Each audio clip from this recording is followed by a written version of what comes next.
Hey babes, welcome back to the Making of Stone Chosen. This is part 3, and we're working on the third row of the breastplate, starting off with Tress. So to start off, Tress's stone is Amethyst, which is a purple stone, and my favorite because it's my birthstone.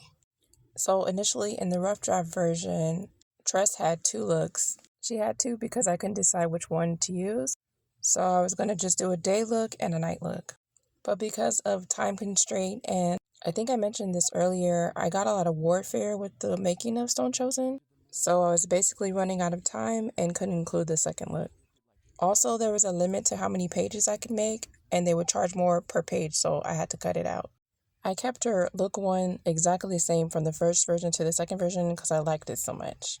However, I did change the castle and some of the design elements because I had a smaller area to work with. And I also changed her hair. So the second maiden on the third row for Stone Chosen the breastplate is Mushab. And here is the roughest rough of drafts that I created. You can see here that I ended up mixing the 2. I kept the belt from the first and switched it out with the belt from the second.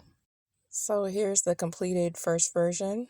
I really enjoyed designing it. I love the colors. I love the style, the patterns, the textures. I also enjoyed putting the raccoon in the boat and also adding hummingbird wings to the back of her outfit. That was really, really cool. So Mushab Stones is the brown agate. I ended up naming her Musha based on her culture. Here is her final version. Again, I kept her dress style the same. And I kept the raccoon the same. I moved some of the design elements around, but it's pretty much the same. Again, I had a smaller space to work with, so I really couldn't add everything that I had from the first initial rough draft. So the third maiden on the third row is Sunyan, and her stone is onyx. And like Tress, she had 2 looks because I couldn't decide between the 2. I mentioned before in the other Making of Stone Chosen that I based the maidens off of a theme.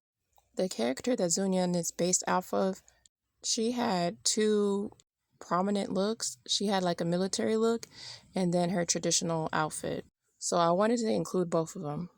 So just like the rest, I kept Zunyan's outfit, both the first and the second look, basically the same. The first look is completely the same. Again, I had limited space to design with, so I wasn't able to keep all of the design elements the same. For the most part, her second look is the same, but I did change the color of her dress and the color of the fan and also her hair. Zunyan's military outfit was a challenge for me because I had to make it look masculine but feminine at the same time. I did enjoy making it because I got to make it into like a comic book type style, which was really fun. Hey bestie, so that's it for part 3 of the Making the Stone Chosen. Come back for part 4 for the final 3 maidens and the final 3 stones of Stone Chosen. Love you babes, bye!